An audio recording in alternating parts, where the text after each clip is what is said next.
A wide and deep chasm stands between us and our enemies, he said. They sanctify death, and we sanctify life.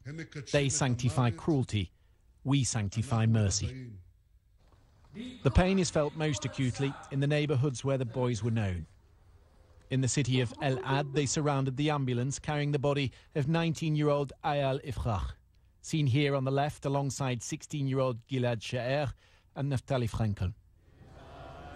The boys were kidnapped 3 weeks ago while hitchhiking on their way home from school. They were shot, their bodies dumped in a shallow grave. They are horrors that bring a father to the brink of despair. It could happen waiting for a bus, it could happen in your house, it could happen driving, it could happen anywhere. It's a problem because no matter where we are, we're Jewish. The Israeli Prime Minister Benjamin Netanyahu will be weighing his next move, and he will know that a large pocket of his support, who are grieving, are demanding a robust response. Doing nothing is not an option. Palestinian human rights groups say that there is a growing trend that is existing between how to target Palestinian children and the youths. Now, as the death toll continues to mount in Gaza, activists are saying that the systematic killing and the arrest of children in the occupied West Bank is also on the rise.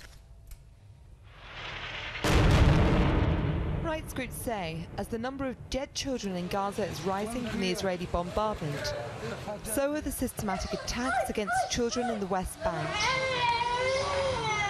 Defence for Children International condemns Israeli policies that result in mass detention and abuse of Palestinian minors.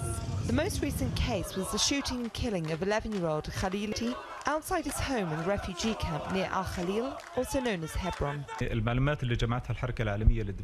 Our investigation into the killing of Khalili Enati concludes that he wasn't killed during clashes, but rather by an Israeli soldier with a silencer on his gun. He was killed in cold blood. Clearly, the occupation is targeting children, and we can prove this. They also ignore basic human rights and international laws when they indiscriminately shoot or bomb an area, resulting in mass civilian casualties, the majority of which are children. Shawan Jabarin from Al-Haq Human Rights Organization says using silencers by Israeli soldiers when shooting civilians are on the rise. Our information about this child, he was killed when he used to play in front of his grandfather's house in Al-Fawar refugee camp in Hebron, and soldiers, they were in the area and they used to shoot, but he got a bullet in the upper side of his body, and no one heard any sound for the bullet.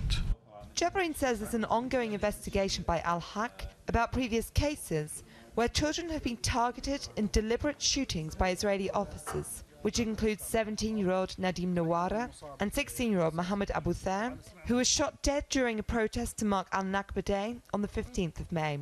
Human rights advocates in the West Bank claim it is not only the indiscriminate killing of children and youths, but also the systematic arrests of children, which is on the rise. They claim there are now more than 300 children being held in Israeli jails, some without charge or trial. Nelban for Press TV, occupied Ramallah. Of them. A wide and deep chasm stands between us and our enemies, he said. They sanctify death, and we sanctify life. They sanctify cruelty, we sanctify mercy.